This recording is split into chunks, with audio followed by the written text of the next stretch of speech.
Yeah, hello. Good evening. Oh, Good evening, sir. all right. Should we give the others some minutes before we start, or we should just continue? We can give 5 minutes grace. Okay.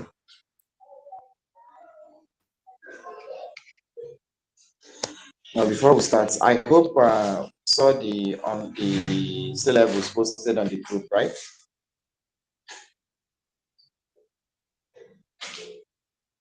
Sir? I hope you went through the syllabus that was posted on the group. Yes, sir. Okay.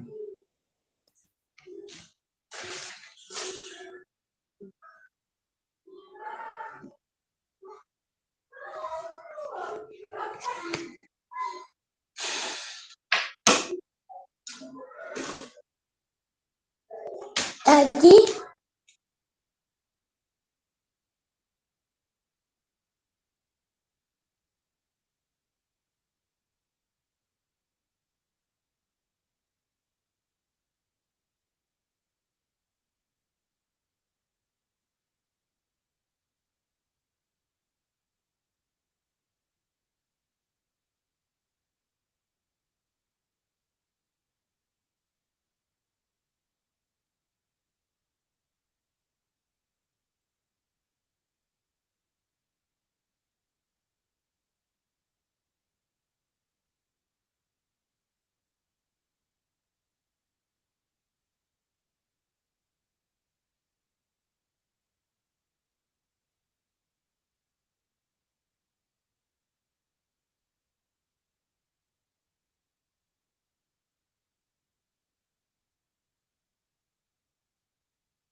All right.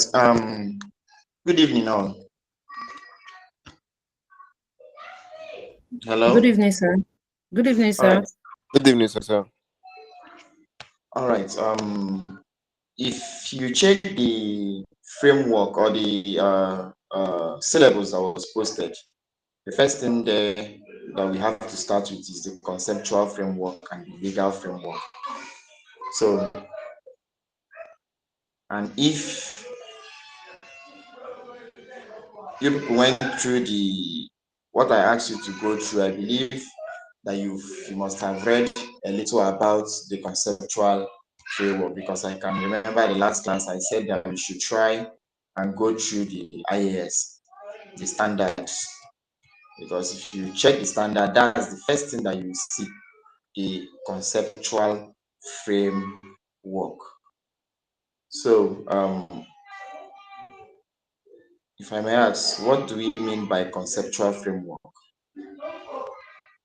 What do we mean by conceptual framework, please? They are the principles that underpins the preparation of financial statements. Okay. So they are the principles that govern or that regulates or that helps in preparation of the financial statements. Any way you want to fix it that way. They are those guidelines that set so that when accountant A and accountant B prepares the financial statement, if possible, all things being equal, they are supposed to arrive at the same answer. So those conceptual frameworks, they try to guide an accountant in preparation of the financial statement. All right. And then what are the regulatory frameworks, please? Regulatory frameworks.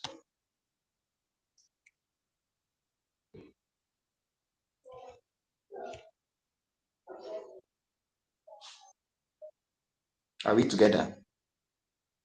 All right. Regulatory framework is the general name for the conceptual framework and then the legal framework. The regulatory framework is what is the sum total framework that governs everything that has to do with the financial statement, both the bodies that are governing it and then the bodies that set the, the laws that has to do with it. So the regulatory framework now is divided into two, the conceptual framework and the legal framework. I hope we are together. Yes, sir. All right. So looking at the regulatory framework, there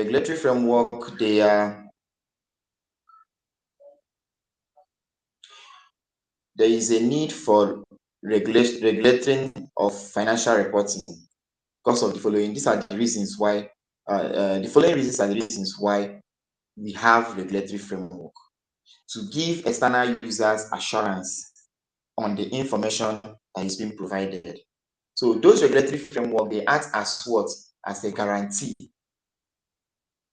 for the financial statement, so that if anybody picks a financial statement that is audited, the person will have an assurance that this financial statement, the information that it provides, is what is accurate and we can rely on it.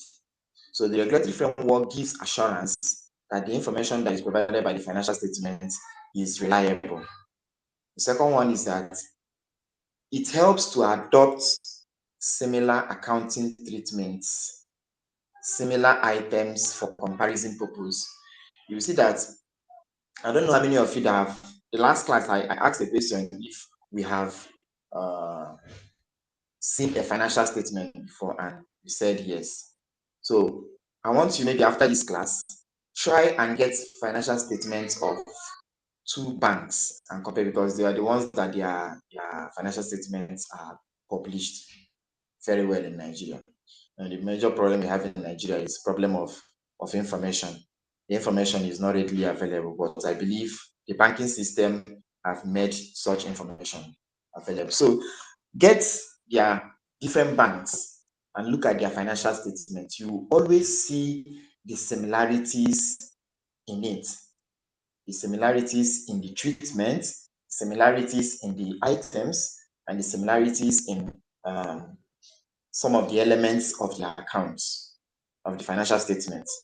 So it's because of this regulatory framework now that those similarities are there. And likewise, if you pick people in construction, you will also see that similarities there. If you pick people that are in agriculture, you will see the similarities there.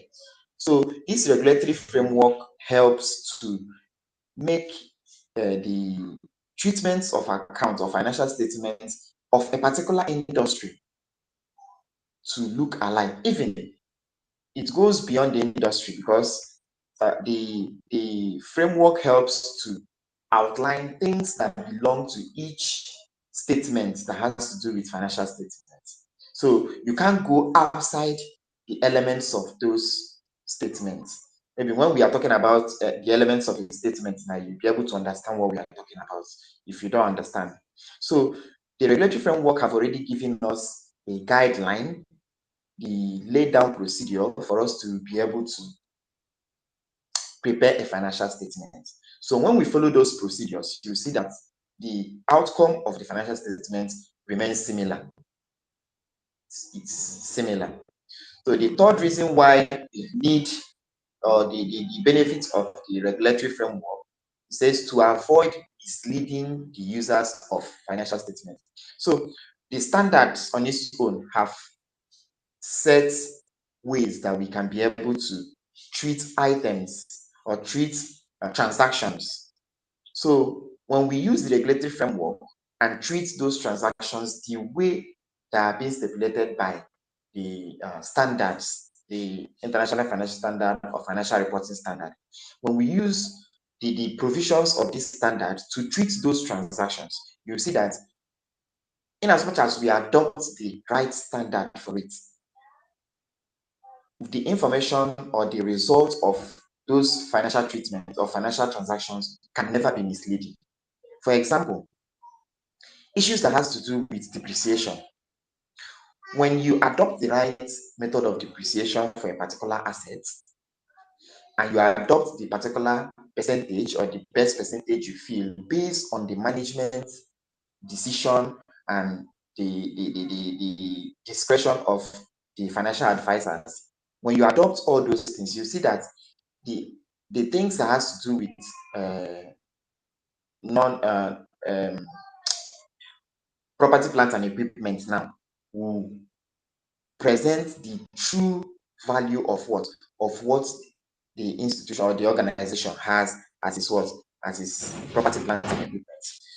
So when we adopt the standard, we prevent what you getting misleading information to the what presenting misleading information to the users.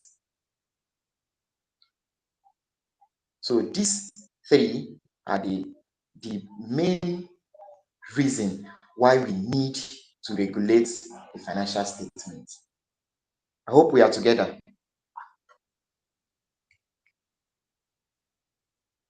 Hello. Okay. So please, instead of for us to maintain the distance, if you are getting what we are saying, or I ask a question and the answer is yes, you can just send a thumb up, please. You can just send a thumb up so that I will know that we are together. All right. Now let's look at the sources of this regulation. You know, laws does not come from, it does not just fall from heaven. Days have passed when we say that it's only the 10 commandment that we were told that fell from heaven. So every other law now on earth is being generated from a particular source or the other.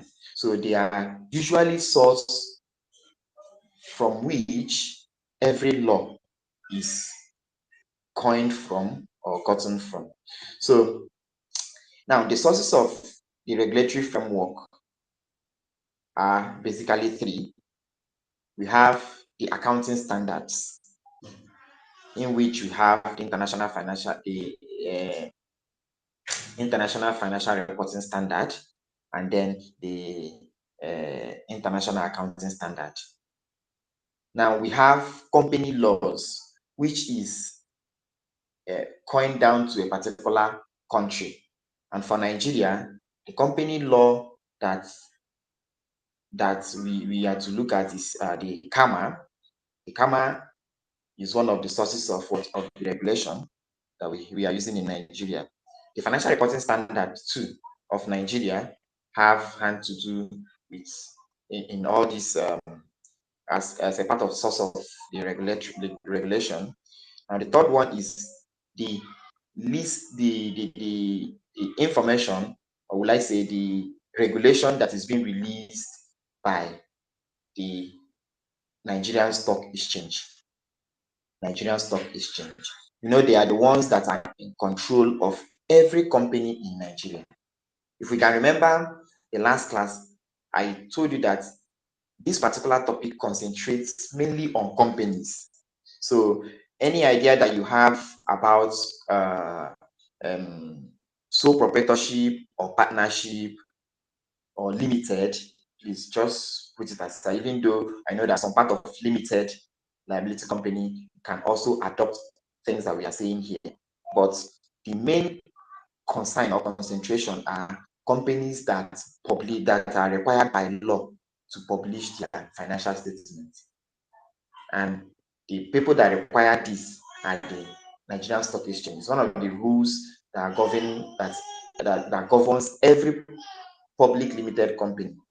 You are required to publish your financial statement. So that's why the Nigerian Stock Exchange is part of the people that's part of the sources. Their proclamations or their rulings are part of the things that forms the regulations of a country. So we say we have three sources: the accounting standard, the company law of a country, and then the rulings and the rulings for quoted companies or for listed companies. And also CBN can also have a hand in it, because the CBN is part of the regulatory bodies that govern companies in Nigeria, especially companies that are into financing. Companies that are into financing. All right. I hope we are together. At this point, is there anybody that have a question?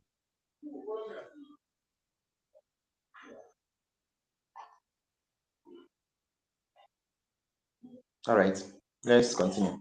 Now, the main aim of the regulatory framework is to harmonize and converge the financial statements. I don't know if you understand what I mean by harmonizing. I talked about it as the second objective, the second listing, the second benefits of the regulatory framework. When I say it helps to adopt similarity in accounting treatment. So harmonization has to do with similarity. Harmonization is a process whereby things are done in the same way by different people.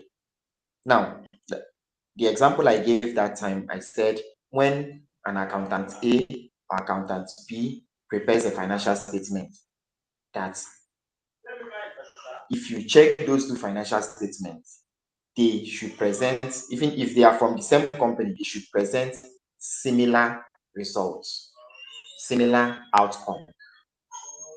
So that's what leads to what? To harmonization. The reason is because of the framework that is being used to prepare such financial statements. If the right framework is being adopted, all the financial statements, even if 10 accountants prepare the financial statement of one company separately, there should be harmony in what? In the statement that they prepare. If you check the outcomes, you see that majority of the things there will come out the same, except those ones that rely basically on the discretion of the accountant or the discretion of the management. So except those ones, like issues of depreciation now. One person might use 10%, then another person will use 20%. So except in cases like that, that you see little differences. But when it comes to the posting of the accounts, the categorization of the accounts into expenditures, cost of sales, and what have you, the outcome should be what? Should be in harmony. So now let's look at the advantage and disadvantage of harmonization of what? Of the financial statements now. If the financial statement is harmonized, it's one of the disadvantages is that there is possibility that the national legal requirements conflicts with what? With the international financial reporting standard. No, now, if there is conflict between what the requirement is in a particular country and what the requirement is if you check what the international body now, if there is conflict between them, you see that there might be a problem. You cannot achieve that harmonization. The two accounts prepared with those two things are correct, because this person will say that his own is based on what? On financial reporting standard, international financial reporting standard, and then this person will say his own is based on what? On the national legal requirements. National legal requirements. And both of them might be right, but the outcome now will not be in harmony. If international financial reporting standard is saying that okay, inventory should be charged as lower of what? Of the market value, or the net realization value, and then the national is saying that you should not bother about the lower of anything, that you should just use the net realization value, or you should just use the market price of the inventory. You see now there is conflict between the two standards or the two process of what? Of computing inventory. So in such case, you see that there is problem. And a practical example of this case now is the issue of tax. The issue of tax. In Nigerian law, depreciation is not accepted as what? As an expenses. So that leads to you going back to compute capital allowance. So you see, that is one of the issues that has to do with what? Unharmonized unharmonized financial reporting standard. So the second one now we'll look at is what? Is like countries that feel that they are superior to the international body now. You see that their statements will not harmonize with those ones that have adopted the international financial standard. Now, international financial reporting standard is being adopted by so many countries, and so many countries have refused to adopt it. Example of such country is US. The US refused to adopt the international financial reporting standard.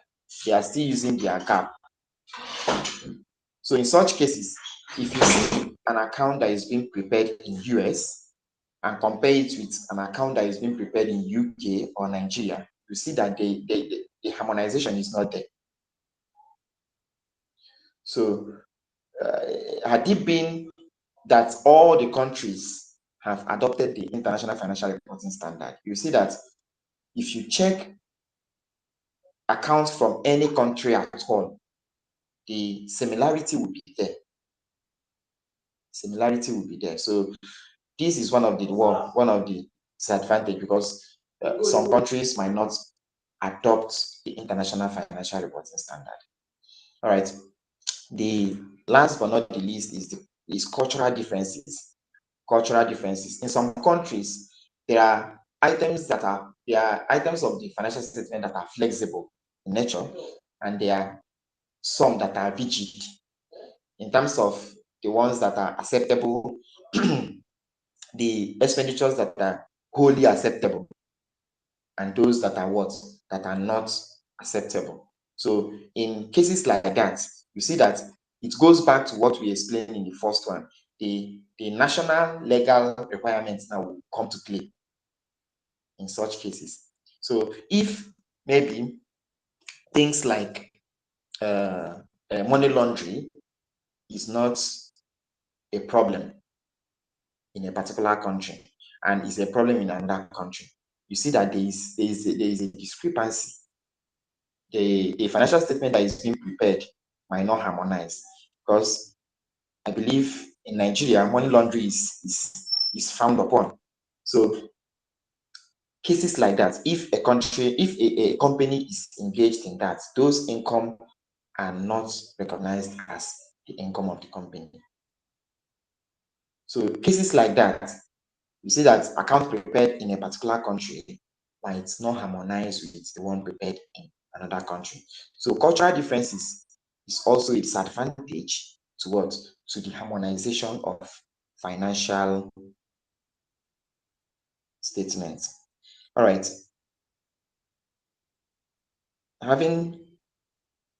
We are done with the disadvantage. So let's look at the advantages of the harmonization and convergence of what financial. You see that it has so many advantages actually in terms of investors.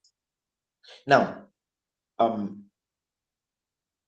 issues that has to do with foreign investors now, the barrier can be broken because they can easily, if there are two countries that have adopted the International Financial Reporting Standard, investors can easily compare the results of the same companies in different countries. Like now, the banking in let's just use another. Let's leave bank paper aside now. Let's look at another form of investment. Let's look at construction. If a construction company in Nigeria now prepares its account using the standard, the International Financial Reporting Standard, and another construction company in Ghana now, I believe they too have adopted the International Financial Reporting Standard. Now, an investor can easily compare the two countries because in preparing these accounts, same standard has been used, and everything, all things being equal, it should be in harmony. So he can easily compare those two financial statements to know whether a particular country has more advantage than the other country. So one of the advantage of this harmonization, it can help foreign investors to make decisions better. It can also help analysts to make decisions better, because it's not only the investors that are being affected by that are the only users of financial statements, the analysts too. And sometimes you see investors employing the analysts to help them compare those two financial statements to know whether it's beneficial for them to invest or not. So now, if the international financial statement, you see that the comparison will be easy and smooth. You don't need to stress yourself and start converting one account to this or converting one and this account to this. The only thing that you have to look at is the exchange rate of the two countries. So when you convert from one country to another country, you can easily determine the company that is doing better than the other. Now, the second advantage is what? It simplifies the preparation of group accounts. Now, when we get to group accounts, you see that when we are using the International Financial Reporting Standard, the group account there is a particular step-by-step presentation of the group accounts preparation. We call it the first 5 steps. If you are able to do those first five steps, you can be able to prepare a group account easily and freely. So when we are using the standard, it is easier for us to prepare group accounts. For us to prepare group accounts. Now, the third one is the management can easily monitor the performance in the group. They can easily monitor the performance in the group. When we get to group account, you see that the standard has already given us a laid down process of how the group, the parents should monitor its subsidiaries. So it's given us the process and the procedure, and I don't know. Okay, it's in professional level where we have group audits. If you check the standard to have made provisions on how the group should treat its subsidiaries. So with the International Financial Reporting Standard, group, I believe we understand what we mean by group. When I say group, please.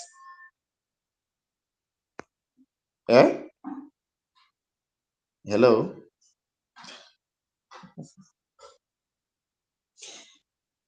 Hello, sir. Please, it's as if I'm running like a train.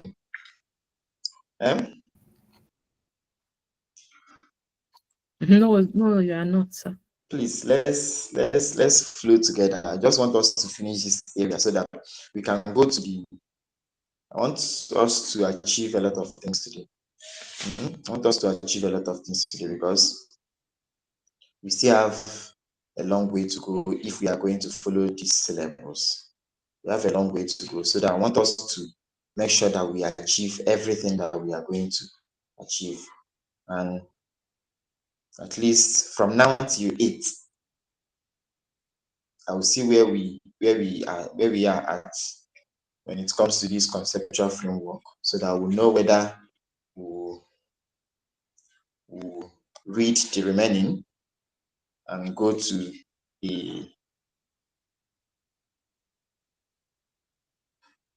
get to the elements of the account,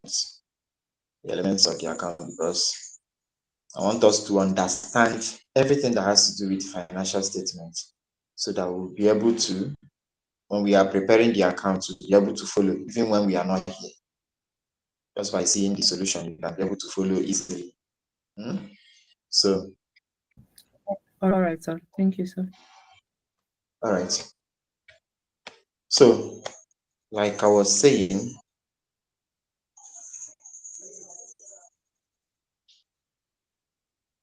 so the fourth one that we have, it encourages growth across border trade.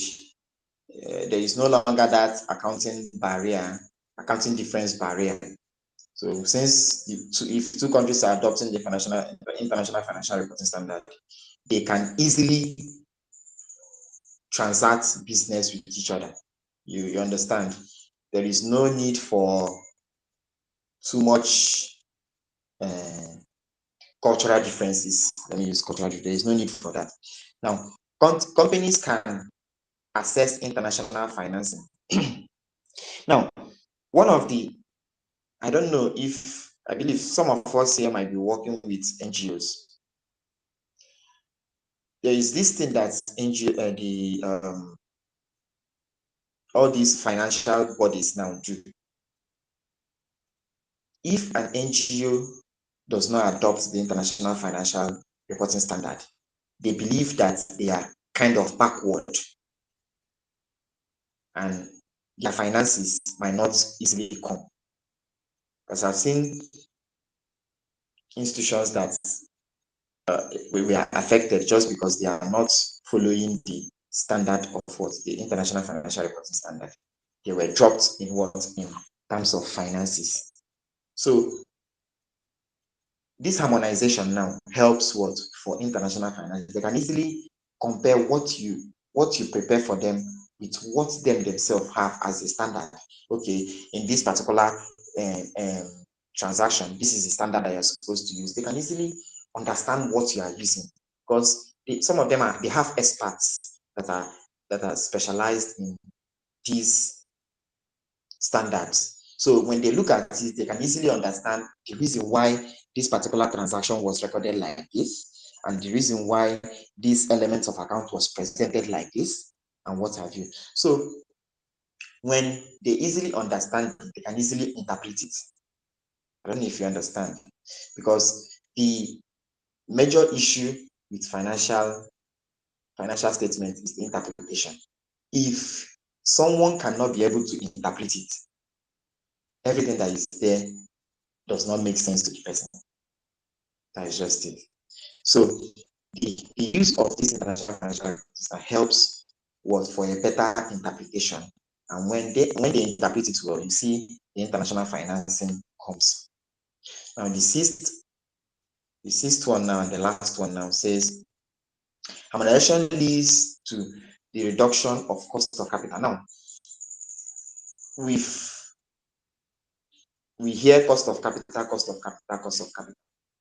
Now cost of capital has to do with what it costs you to get the capital that you are running your business with. Those companies that are more interested in international, that their finance comes internationally, have a higher reduction of what cost of capital when they adopt the international financial reporting standard, in the sense that they don't need to spend more again to generate maybe local financing. Going to the bank, it has its own cost, and what have you. Some of these international bodies, what they actually give is grants. What they give is grants. So when a company can easily get grants, you see that there is no much cost attached to it. There is no much cost attached to the capital that they have gotten. So using the harmonization of financial statement through the international financial reporting standard, it helps reduces what the cost of capital.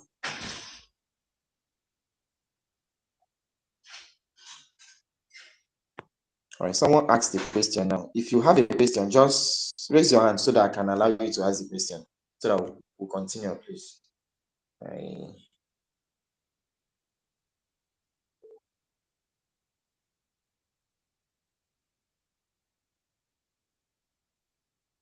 I'm listening.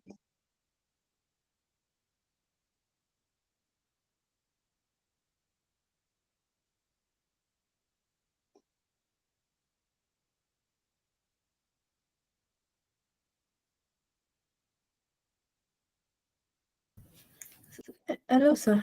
I did not ask a Okay. question. I'm Okay. saying the Okay. document that we are using, if it can be All right. projected, so that we'll be following up. It will be easier to follow up with it.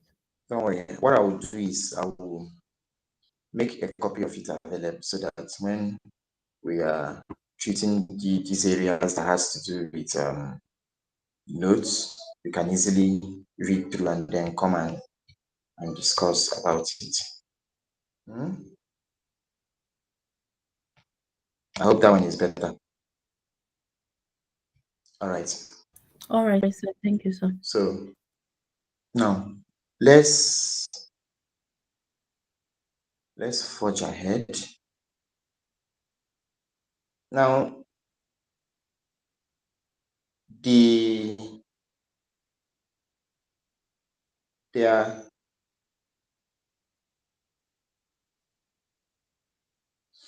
there are two will I say standards that were merged together, or that were kind of combined together to form what we have now as the International Financial Reporting Standard. Now, when we say International Financial Reporting Standard, it has to cover everything that has to do with what the international body, everything that has to do with accounting, everything that has to do with accounting must be covered.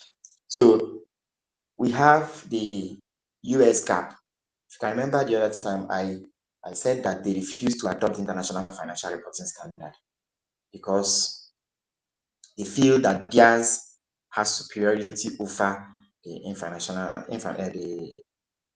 financial reporting standard. So in that case, the international body now try to inculcate some of their standard with the what we have before as the international financial reporting standard to create a new standard. That's why if you check now, some of the IAS are being renamed to international financial reporting standard. Some of them are being renamed. So it's due to this uh, combination now of the US GAAP and then the international financial reporting standard or the international accounting standard to form this new standard that are coming up now. So if you see any new standard now that they are bringing up, if taking into consideration what US GAAP says in such situation, so they've put that into consideration to create these new standards that we are having now. So the two major candidates that have that serve as the standard now we are using currently is the US GAAP and then the International Financial Reporting Standard. All right. Now, when you come to Nigeria, the body that's in charge of financial reporting is the Financial Reporting Council of Nigeria. The Financial Reporting Council of Nigeria. Initially, their name was the Nigerian Accounting Standard Board. Before they changed their name to, in 2011, they changed their name to Financial Reporting Council of Nigeria. So, and it was the change of name that led to now the adoption of the International Accounting Standard. Now, the roadmap for the adoption of the International Financial Standard in Nigeria. First of all, they said that the listed companies, they first adopted an International Financial Reporting Standard in January 2012. They first adopted it in January 2012. So now the limited companies, those ones that are not quoted, adopted it in 2013, January 2013. But now, where we are at now is the SME adoption. The SME adoption in standards, if you check the International Financial Reporting Standard, you see that it's made provision for small businesses. That's how to treat items that has to do with what? Small businesses. So the adoption started from 2014, it's still ongoing because it's believed that not all SME have adopted that. It's still ongoing. So when it comes to listed company and unquoted private companies, their adoption is completed since January 2012 and January 2013, respectively. So the only people that have issue now with standard is the oil industry, and the telecommunication industry. Is these two companies now that have issue. Yes, there are some standards, international financial reporting standard, they can adopt. There are some of them that they can adopt. And since these two industries are not primary to all the countries of the world, it's not all the countries that have oil. There are some countries that, when it comes to telecommunication, the government is in charge of it. It's not in the private. It's not in the hands of the private sector. So in such cases now, you see that the standard, the International Financial Reporting Standard, does not cover everything that has to do with these two industries because of their peculiarity. They are particular to some countries, not all the countries. So in such cases, you see that the things that has to do with those countries will refer back to what? To Nigerian accounting standard. There are some aspects of them that will refer back to what? To Nigerian accounting standard, because they are not, everything that has to do with them are not stipulated in what? In the International Financial Reporting Standard. So companies are into telecommunication and the petroleum industry. These two are partially exempted from what? From adopting the International Financial Reporting Standard. All right. So do you have any question? Do you have any question? You are doing well, sir. The little time I've attended the class, yes, I joined some minutes ago, but I really enjoyed the little I've heard. I only want to make a passionate appeal, sir. Okay. Can we have this class more than once? Maybe if during the week. And we have During the week, sir. we have the class on Wednesday too. Will that be enough for us? Because of the volume, I was looking at the syllabus when it was shared. As we progress, we can I just want us to just help. I know it's only God that will reward you. I just want you to just all right. help us. That's just it's an No appeal, sir. problem. When we Thank you progress, very you much. can readjust. When we progress, you can readjust. Okay, All sir. right. So Okay, sir. I don't know your name, sir. I'm Leonard by name. Leonard Nchege. All right.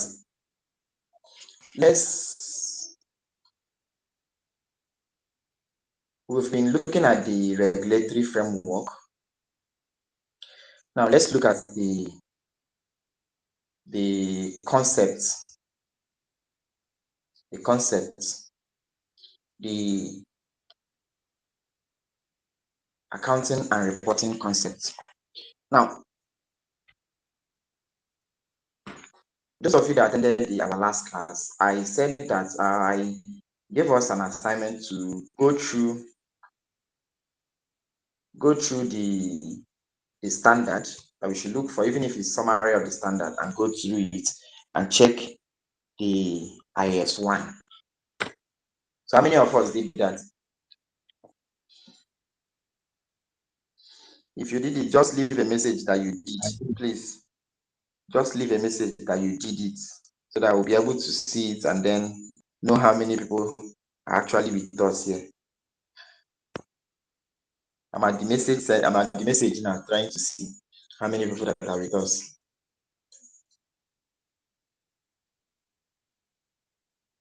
Nobody. There is wahala. All right.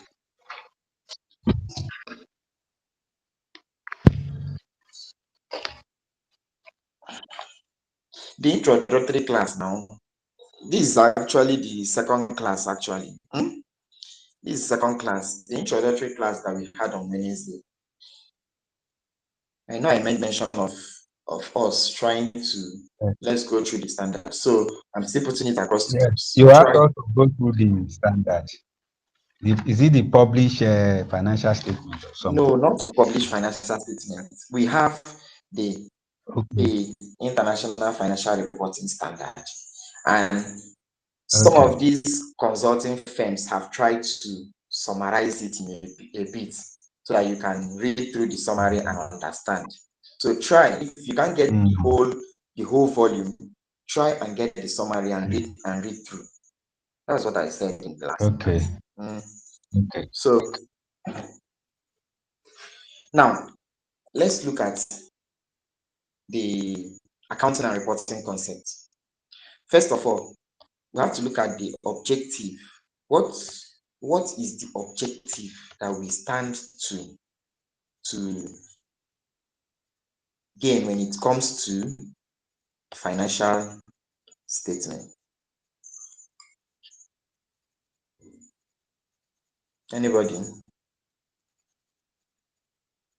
I think the financial statement we help us to decide, to make decision, All to right. make decision, Okay. depending on our position in the organization. Maybe we are investor, or we are creditor, or we are, what do we call it? Even a lender to the company. It will help us to make decision. All right. Is there another person that have anything to add?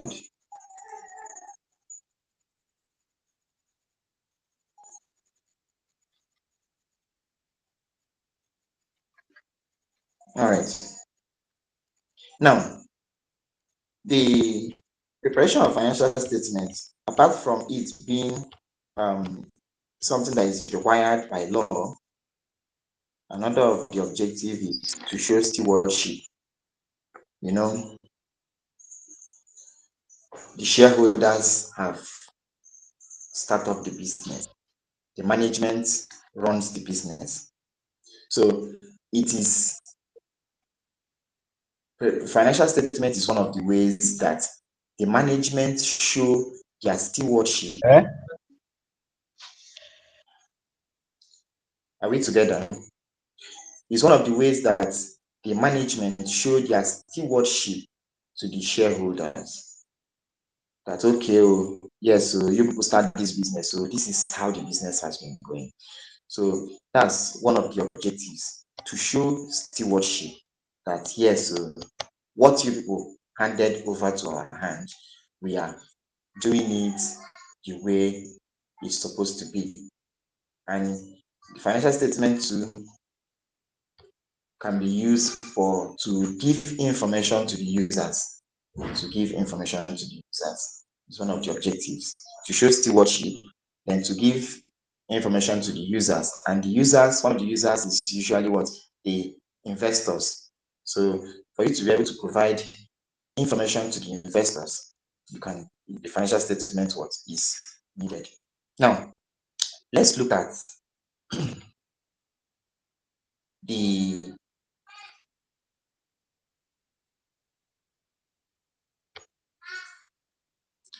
qualitative characteristics of a financial information. Now, we said financial information is used for what? For decision making. The investors have to make decision whether they are to invest in your company or not. So, and the management have to also make decision whether the shareholder has to make decision whether the area that the management is going is right or not. Now, for this financial statement to give those information, there are some qualities that it has to what? It has to portray. There are some qualities that it has to show. And the qualities are being divided into two. The fundamental quality, the characteristics are being divided into two. The fundamental and the what? And the enhancing. Now, the fundamental, when it comes to fundamental, it is the main thing, the basic characteristics that a financial statement, that the information of a financial statement should give. The basic one. Now, the basic now is divided into two. We have the relevancy. Now, the relevance is talking about the financial statements being relevant to the user. I don't know if you understand. The financial statement has to be relevant to the user. It's one of the fundamental characteristics of a financial statement. If it is not relevant. If it's not relevant, the user cannot look for it. So the relevancy of what of the financial system is one of the fundamental characteristics of it. What do we mean by it being relevant? Now, if as the year 2024 has ended like 7-8 months ago, right? Each company have already prepared their financial statements, and they are expected, depending on the sector, they are expected to prepare their financial statements 6 months after the end of the accounting year, according to KAMA. So that stipulation of time shows what the time relevance of that financial statement. If the financial statement is not being prepared between that period, you see that some of the information there might not be needed by the shareholders anymore. I don't know if we understand what I'm trying to explain. Those information should be provided readily. The relevancy means by the time they need it, it should be there. And it's expected that if the general meeting of a company is being held, the accounts of that company must be presented so that they can be able to understand what has happened last year and make decision on what they should do in the subsequent years, in the coming year. So if the financial statement is not being presented when needed, you see that it has lost its relevancy. Another thing that has to do with relevance is the information that is going to provide. When it comes to statement of financial position, there is a particular information that it should provide. If the statement of financial position is not providing the information that it's supposed to provide, you see that it becomes irrelevant.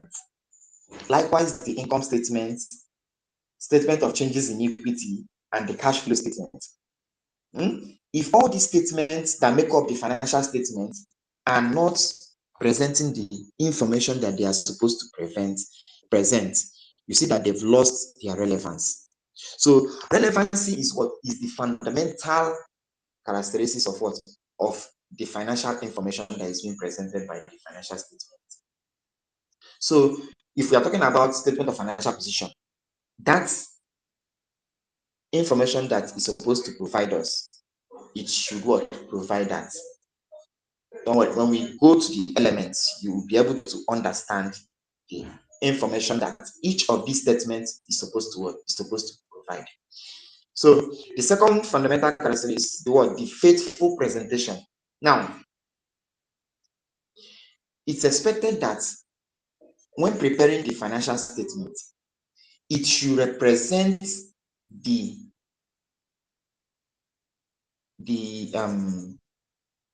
accurate information. The accurate information. When we talk about accurate information, mathematical accuracy is there. The categorization accuracy is there, because you can't take item that has to do with statement of financial position and take it to income statement. You see that it has lost the categorization accuracy now. So the faithful representation means what the financial statement is presenting shows the right things. It reflects what the faith or the expectation of the user of the financial statement. Some of these users, a lot of the users are not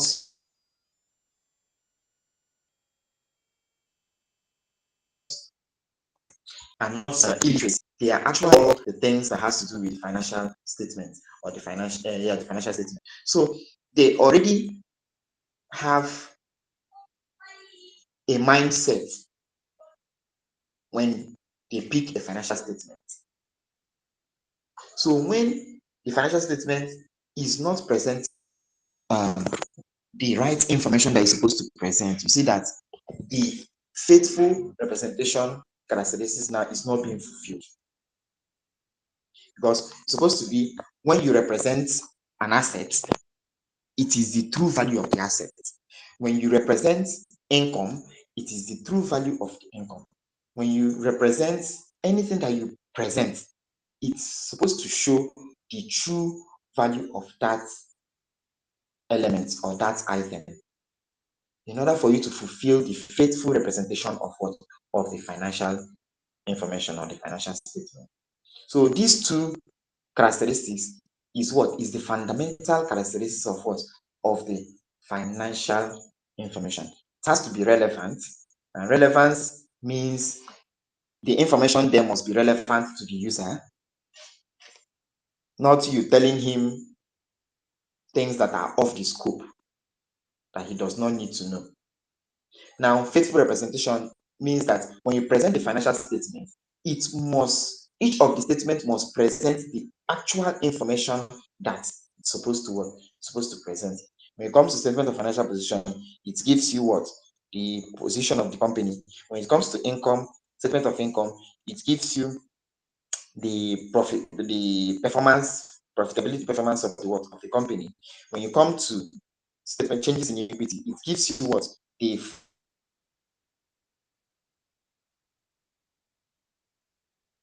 financial changes, the financing changes that has to do with what? When it comes to cash flow, it has to show us what? The changes in what? In cash transaction that has to do with the company. So each of them has what they are supposed to present. So when they present all those information, that means the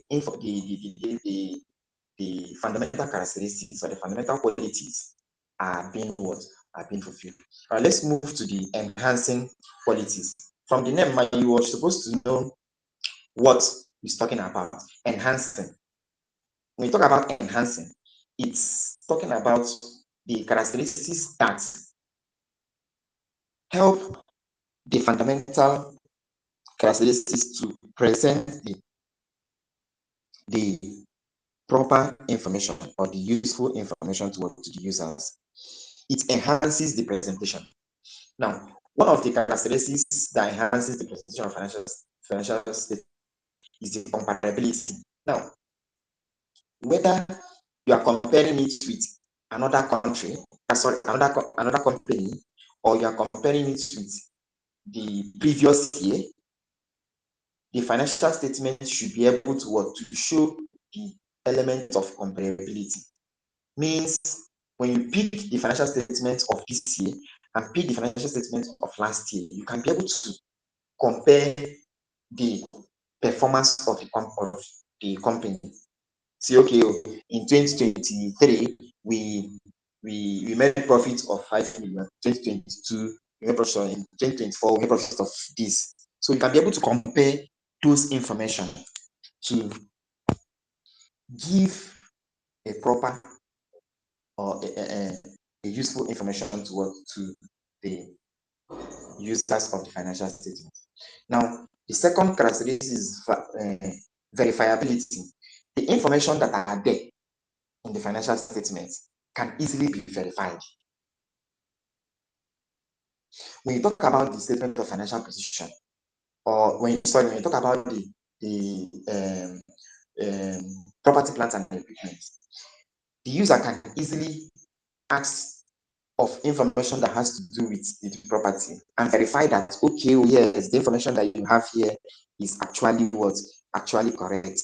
Or by comparing what you have last year and what you have this year, the person can easily verify, okay, yes, they have this amount last year. Now this year they have this amount. Okay, there are two things that can lead to the changes. There is depreciation, or there is what?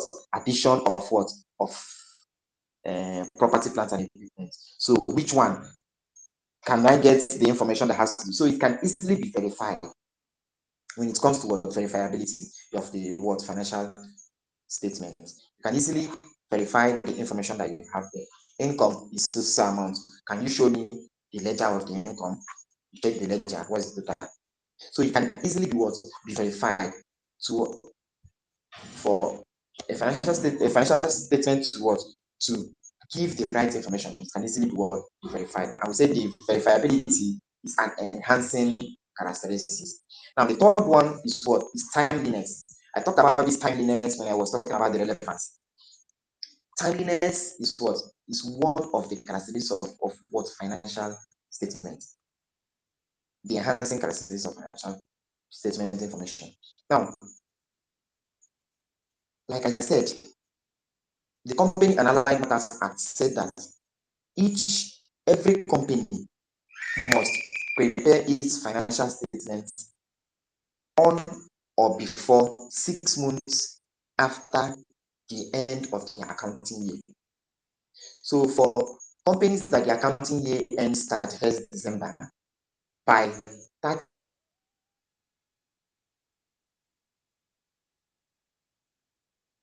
they are supposed to what? Prepare their what? Their financial statement, not preparing it, not in the process of preparing it. They are supposed to what? Finish the preparation.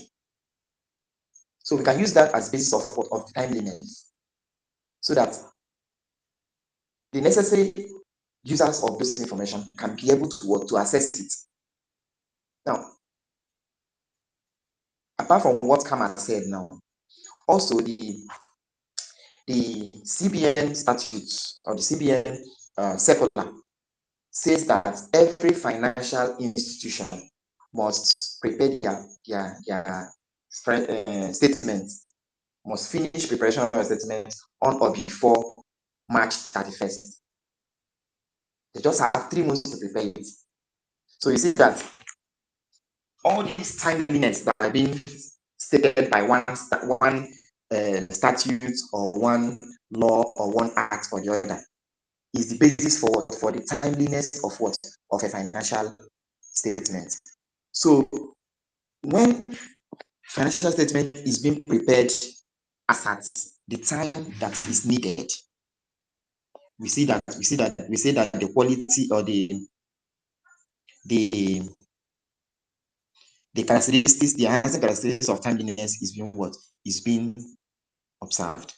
So timeliness is one of the characteristics that shows the usefulness of what? Of the financial information. Now the last one on the list is what? Is the understandability. Now, for a financial information to be useful, one has to understand what is there. If you can remember when I was explaining the advantage of harmonization, I said that because of the use of same standards across between two countries or in two countries, they can easily understand the account that is being prepared in one country. Like now, someone in Ghana can easily understand the account that is being prepared in Nigeria because we use the same standard. So understandability is one of what the characteristics of the financial statement, because if the user can understand the information that is in the financial statement, then it is useful to him. It's very, very useful to him. That's like telling someone that is an accountant to go and study all these engineering books. The information there might, or not all the information there is useful because of what? Of understanding. If you don't understand a particular aspect, it won't be useful to you. So understandability is one of what? Is one of the characteristics that shows the usefulness of a financial statement. I hope we are together. I hope we are together.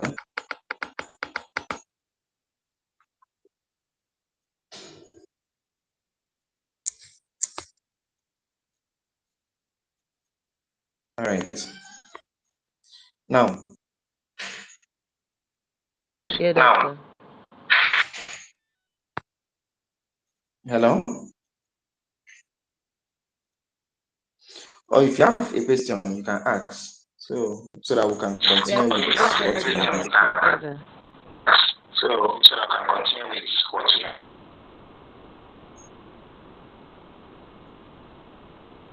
All right, no question, right? Now, let's look at the elements of the financial statement.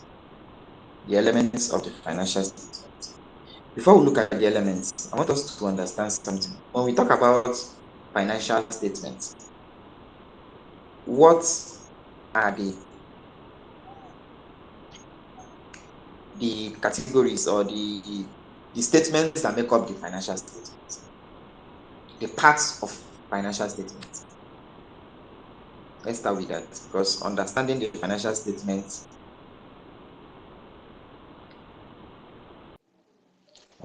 Statement of financial position, Okay. statement of financial performance, cash flow statement, changes in equity, and note to the accounts. Please come again. Sorry. Statement of financial position, Okay. statement of financial performance, um, cash flow statement, changes in equity, and note to All the right. accounts. All right. We have the statement of financial position, the income statement, comprehensive income statement, and the changes in equity, and then the cash flow statement. Now, these are the statements that make up the financial statement, the ones that are statements. The note to the account is like an addendum to it. It's like when you are writing a letter and you have a reference that you want to, something you want to reference in that letter, you have an appendix, right? So the note to the account is just like an appendix. When you go to the appendix, what you see in the appendix is usually the detailed information of what you are trying to present in the letter, right? So the note to the account is just like an appendix, trying to explain the things that we see in these four statements above. All right. So these statements have basically 5 elements that make up the financial statement. 5 elements. Now, we'll be saying elements, elements, elements, elements. I believe is what we already know. It's what we already know. It's just that you don't know the term for it when it comes to what the accounting aspect. Now, these 5 elements are the assets, the liability, the equity, the income, and then the expenses. Now, these 5 elements, 3 of them belong towards statement of financial position, and then the other 2 belong towards statement of comprehensive income. So when you understand these elements, you can be able to know how to prepare your statement of financial position or your financial statement easily. All right. So the first one is asset.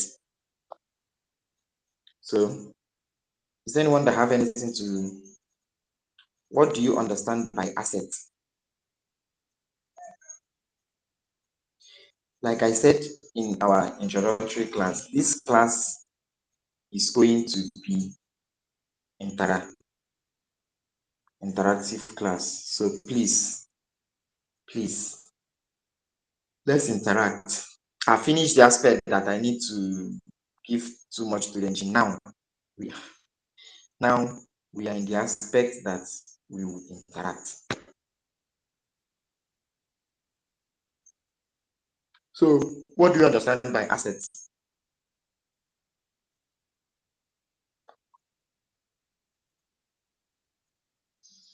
Anybody? Nobody. Am I the only one in the class? No, sir, you're not the only one. So please, someone should just tell me what he or she understand about assets.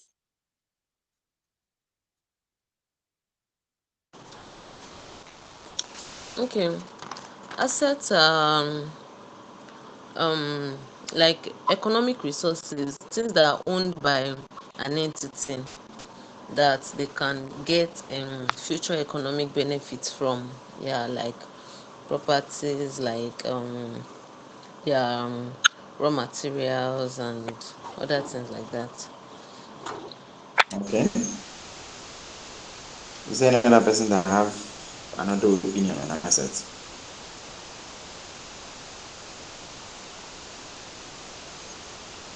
All right. There are three things that you have to look for when you are, or look at when you are trying to explain what an asset is. First of all, it is a resources that is being controlled by the company. A resources that is being controlled by the company. So when you talk about resources, you see that it covers a lot of things. Resources that is being controlled by the company. All right. It comes as a result of what? Past events. Not future events, not present events, past events. So for you to be able to say this is an asset, that means the company, what resulted to that resource, it must have passed and concluded. I don't know if we are together. Must have passed and concluded. All right. Now the last but not the least. Please, Christina, mute your. All right. Sorry for that. Now, the last but not the least is it's from it, the company is going to what? It generates future economic benefits. Now, if the economic benefits of the use of that resources does not come to the company, that means it is never the asset of the company. It cannot be the asset of the company. If it is not the resources that is controlled by the company, it's not an asset of the company. If it does not come as a result of past events, it's not an asset of the company. If there is no future economic benefits that the company is going to get from it, it is not an asset of the company. So these three things is what makes an asset. First, it has to be a resources.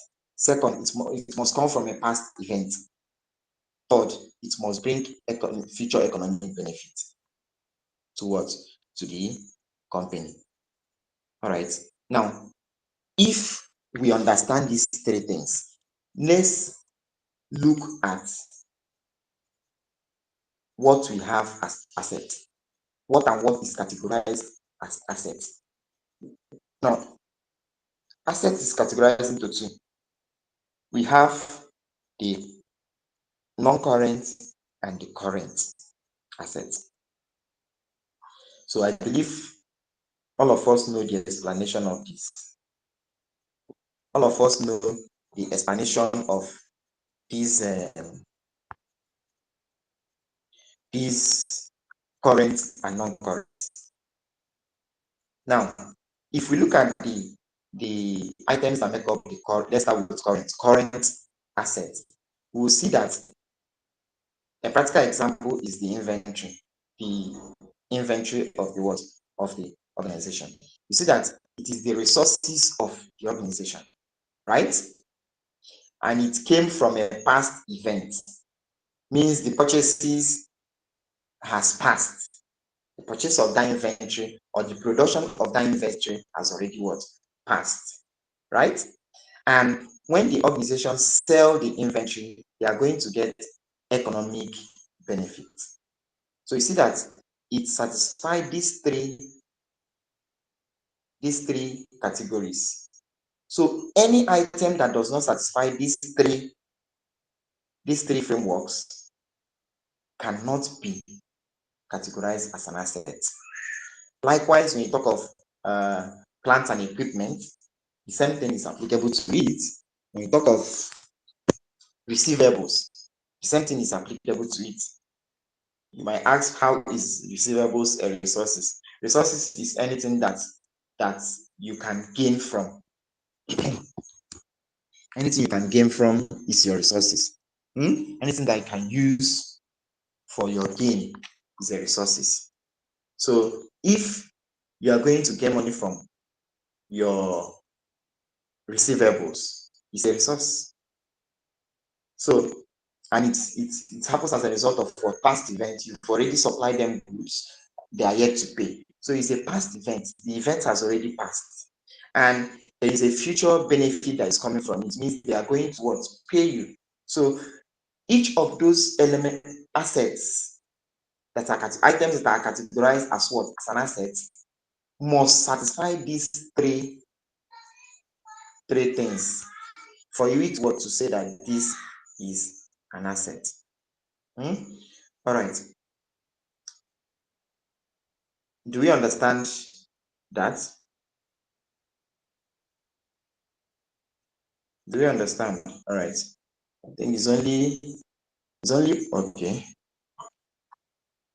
The other people, is as if you don't understand. All right. Let's look at the liability now. Let's look at liability. Now, liability is the opposite of an asset. Layman definition. So now, who can give us the professional definition? Because we are professionals, Abby. Let someone give us the professional definition of a liability. A liability is like a present obligation that a company owns or something, and it occurs from a past event, and then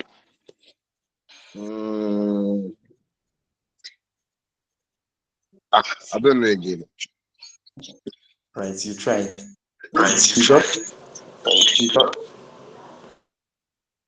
Christina, do you want to say anything? Okay, yes. So, like you earlier mentioned, that it is present obligation of the entity. So I want to add that it's like requires them to transfer economic resources as a result of their past events. All right. That's what I wanted to say. That it just missed the last element of it, the last condition to satisfy, which is the outflow of what? Of resources, economic resources. The outflow of economic benefit. Economic resources has to go out for we to say, okay, if is what is a liability. So, like Paul, right? Yes, like Paul said, it is a present obligation, not a past obligation. Present obligation, that means the company still have that obligation to pay. So it's not a past obligation, it's a present obligation. Means anyhow you turn it, the company has to satisfy that obligation. Now, this obligation occurs as a result of what? Past events, not future events.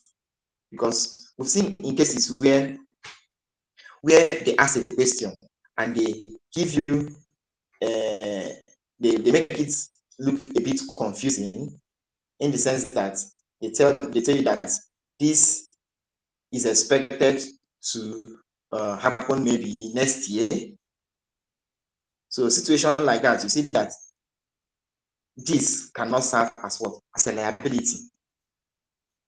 So it's a past event, not a future event, not a present event. Yes, it's a present obligation, means you are still obligated to pay. Follow. You are still obligated to pay, but it came as a result of what? Past events. That means the event has already happened. And then it is expected to make the company towards what? To lose economic benefits. They are to what? They are to lose economic resources. So if any item satisfy these three conditions, we have to there is no two ways. We have to just categorize it as what? As a liability. As a liability. Now, like I was trying to explain, you see that most times they use items that has to do with legal obligation to confuse students on this particular issue. Now you see them putting a liability, a legal obligation that they are to pay. Meanwhile, this event is yet to occur or is yet to be concluded. Like a situation whereby there's a breach of contract and then you people are going to court about it. Situation like that is not yet a liability. It's only a liability when it is a past event. That means you've concluded everything that has to do with it. I don't know if you understand. So it must be arising from what? From past events. And from past events, and then it must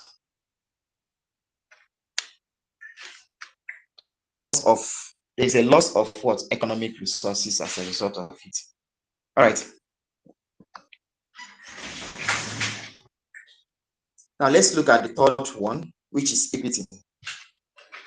Equity, we all know what equity is. We all know what equity is. Equity has to do with what? The finance of what? Of the company, both internal financing and external financing. Both internal financing and external financing. And we know what, I believe we all know what internal financing is talking about. Is there anybody that don't know what internal financing is? So I shall assume all of us know. All right, let's continue. Now, internal and external financing. That's what I call what? Equity. And usually it has an accounting equation. Assets minus the liability gives us what? The equity. For us to easily get the equity of a company, if you are able to determine the asset and you're able to determine the liability, so the assets minus the liability gives us what? The accounting equation for. That's the accounting equation.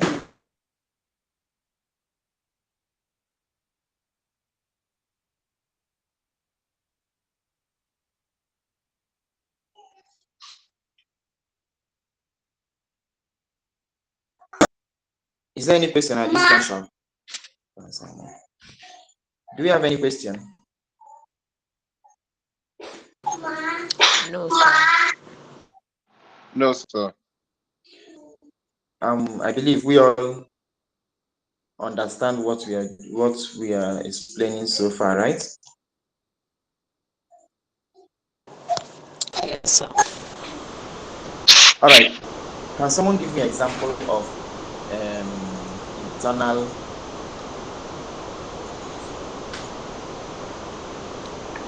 Can someone give me an example of internal equity?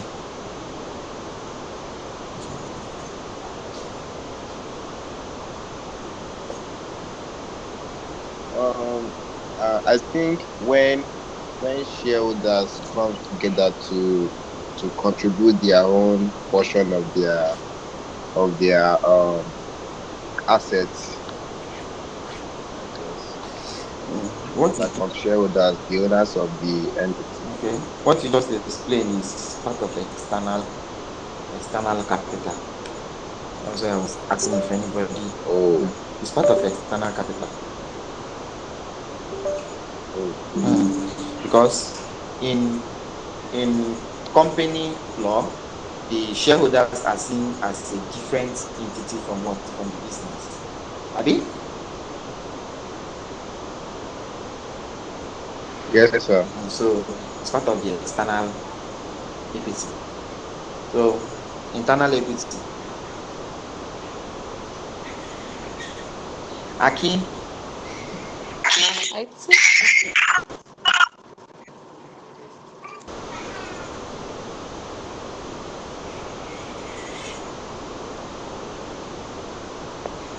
all right. can we categorize profit made from the business, like after an accounting year, can it be part of the internal equity? What's the name for that?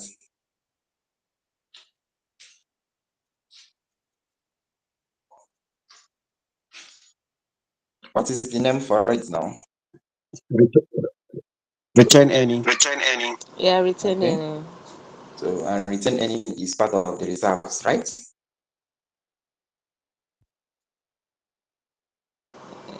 Yes. So when we talk about reserve, they are what's categorized as the please mute your this thing. They are what categorizes as what? Internal capital, internal equity. Internal equity has to do with reserves. Then external equity has to do with what? The share capital.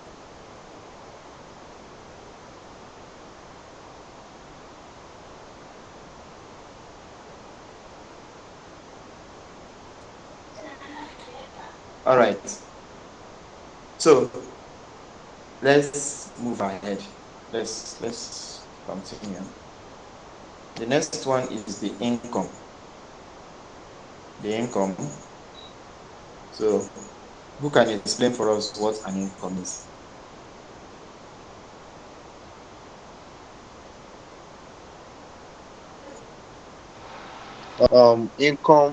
Income is an increase in assets and decrease in liability that will result to increase in equity.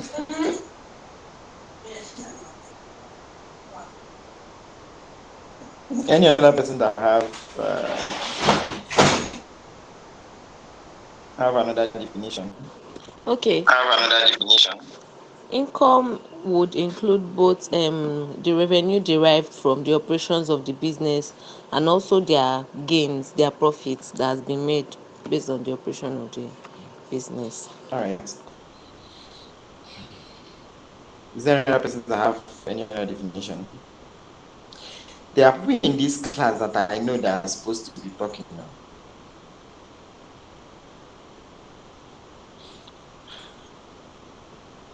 All right. Income are the increases in economic benefits during an accounting period. You can also see it as what?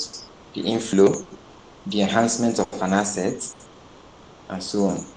So if there is increase in what? In economic benefits, increase in economic benefits, or enhancement in an asset. So we can call it what? Income. Now, income is in two forms. We have the revenue, and then we have the gain. Now, revenue is attributed to the ordinary activity of the business, the sales, the interest, the fees, and what have you. They are the main source of income of what? Of the organization. If it's construction, the contract income is the revenue. If it is production, sales of products is what is the revenue. If it is bank, the banking, you have the interest, the fees, and what have you. They are what the revenue of what of the company. So any increase in economic benefit arising from what the ordinary activity of what of the business is called what the revenue. And then when you come to gain has to do with what the any other income that comes what aside from what from the normal activity. Like they can decide to what to sell their assets, disposal of assets. Any gain from disposal of assets is what is a gain. Revaluation, when they revalue their assets, if there is any gain from revaluation, it's what it's categorized as what as gain. And another thing you have to understand from these two categories, when you talk of revenue is recognized in what in statement of profit or loss, whereas the gain comes as what other comprehensive income. Other comprehensive income. So take note of it. Revenue, statement of profit or loss, gain, other comprehensive income. Because this is one of the things that they test when it comes to financial reporting. It's one of the things they test. They can give you that they dispose some of their assets so that they will know where you post it to know whether you really understand the categories of income. All right. Now let's look at expenditure.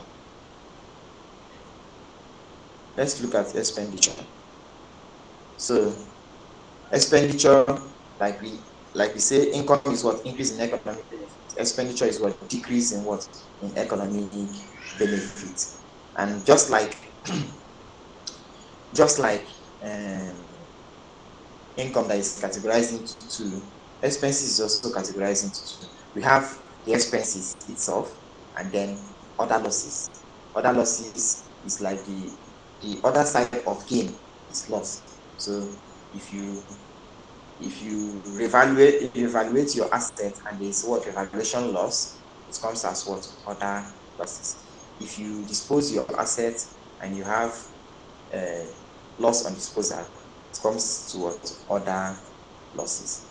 But every other expenses that has to do with day-to-day normal activity of the business is categorized as expenses. I hope we are together.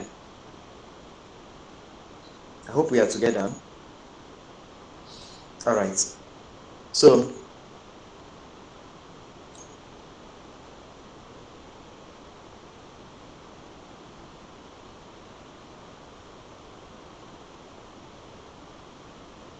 now let's look at how to recognize the elements of financial statements. How to recognize them. We've already given you conditions for them to satisfy. So for assets, when we just look at the three elements that we had, the three conditions that we have there, any transaction that meets those requirements should be categorized as that element. So when you see a transaction and it fulfills the requirements of an asset, you have to recognize it as as an asset. Anyone that fulfills the requirements of a liability, you have to categorize it as a liability. And so on and so forth. For income and expenses, so anyone that does not meet up with the conditions of an asset or the conditions of a liability, and it's not an equity, but it is an increase in economic benefit, you know that what is an income. Likewise, expenses. Anyone that does not satisfy the three that appears in financial position, but it's what? It is a decrease in economic benefit. See that what? It is what? It's an expenses. So just bear it in mind that this is what you are going to what use to identify every transaction. And I also want you to bear in mind that when it comes to financial reporting, you have to always remember your double entry system, especially when it comes to what? To the additional information. Please, additional information. You have to what? Always remember your what? Your double entry. If a transaction is to be on the credit side, there is also a debit entry. So bear it in mind, please. So that when it comes to this recognition and categorization, yes, items that are in the trial balance, you can easily categorize them because they've already uh, follow the double entry for them. But when it comes to items that are in additional information, most times the double entry system has not been what recognized. So you have to what, put that at the back of your mind. All right. Now,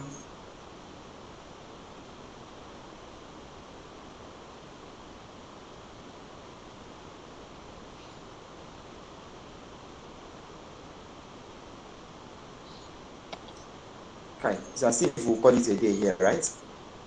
But before that, let's take a question so that we'll come by Wednesday. We'll look at accounting concepts. Look at accounting sub concepts because we just have approximately 18 minutes. Approximately, we cannot finish accounting concepts before then, before the 18 minutes is passed. So is there anybody that has any question?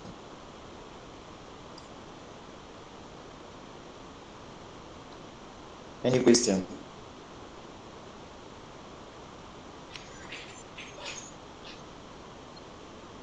So should I believe that all of us understand? Eh? Should I believe that all of us understand? Yes, sir. Me, I refuse to believe. Okay, sir. In the absence of any questions, sir, I don't know if you please recap on this how to recognize the element of financial position. But there are some points I missed there. The network. All right. Can someone help us with that since you understand? Someone should help us with that. How to recognize an asset?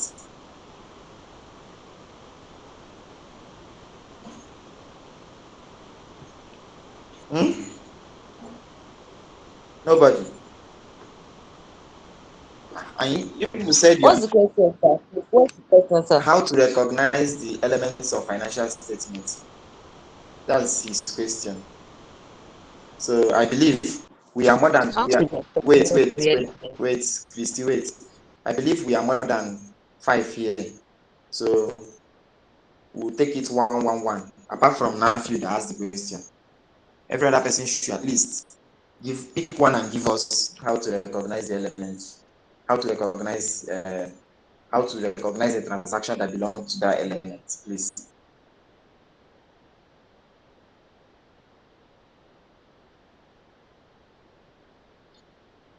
Let's start from the assets, please. Someone should give us that.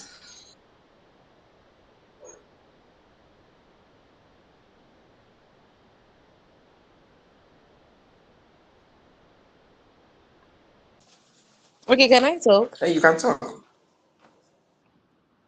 Okay, like you earlier mentioned, for an element of financial statement to be regarded as an asset, it must be as a result of past events. It must relates to the entity, the reporting entity, and it must generate future economic benefit for the entity. So if it does not meet this criteria, it cannot be regarded to as an asset. Matthew, do you understand?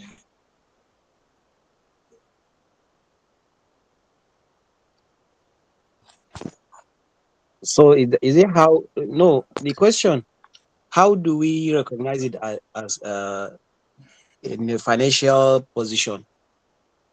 That's my question. How do we In the financial position, okay. And you recognize it now. wait, Assets. We wait, have, or am I not getting let's your get question? the information, the question very well. What's your question, Matthew, please? I didn't get the question. I, How do you okay. The recognize question is what? how to recognize elements of financial position. Sorry. Yes. How to recognize elements of financial position?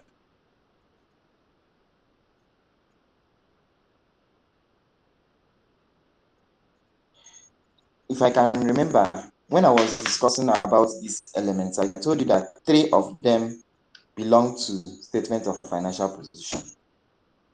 Then the remaining 2 has to do with income statement. Abi? I said it now. So the first 3 belong to what? Statement of financial position.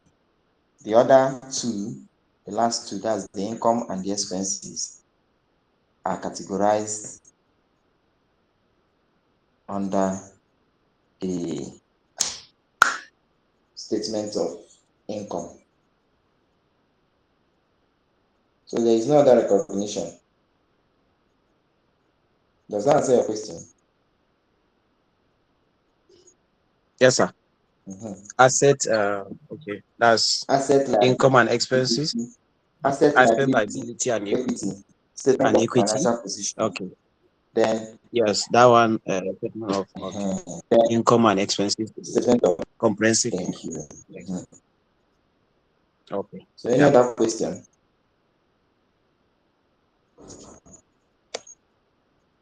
So since there is no question, I have one that we'll have to do. I believe my email is showing, right? People can see my email, right? No. No, Okay. sir, we No. can. I'll put my mail on the group. Okay. Or you can likewise check and send it on WhatsApp.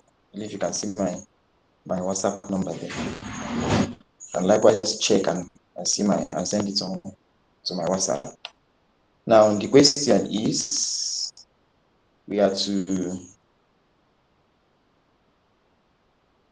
explain the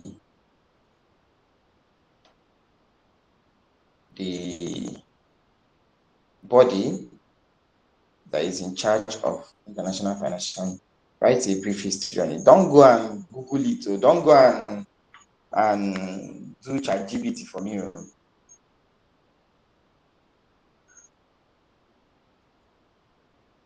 Go and read it, and we'll come next time. We'll start with the question. The Sir, the question again, sorry, sir. the institution that is in charge of the standard, international financial reporting standard. There is an institution in charge of it.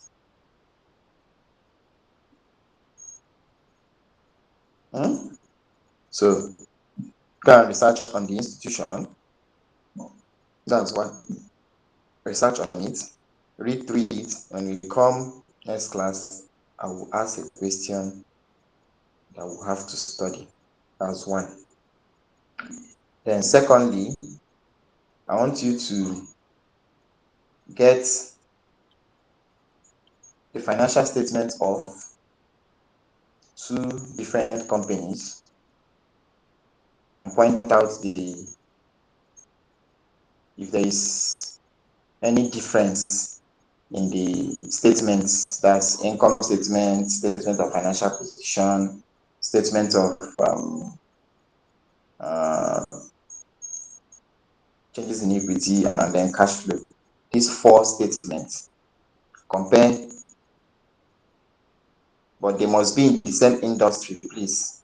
They must be in the same industry. You compare their statement of financial position. Let's say, please, the same year, the same industry, but two different companies. You compare their statement of financial position, point out if there are discrepancies, point them out for me. If there is no discrepancy, still tell me the companies that you use, and then tell me that there is no discrepancy. Me, I will go and check. I don't know if you understand the question, the assignment. Yes, sir. All right. So please, you do that. It is a way to keep us active. When you look at those things, you understand what we've been explaining since about their harmonization and what have you. So please make sure you engage, try and do it and send to me. Just the format is just you tell me that you checked this company and this company, and you found out that the following are the discrepancy in the account of this year. You choose the year. If it is 2023 you want to use, you use the account of 2023. Then you list the areas that they are different in terms of the elements that we've discussed now. The elements, assets, liability, equity. Just pick the discrepancies that the two accounts have. Remember, they must be from the same industry.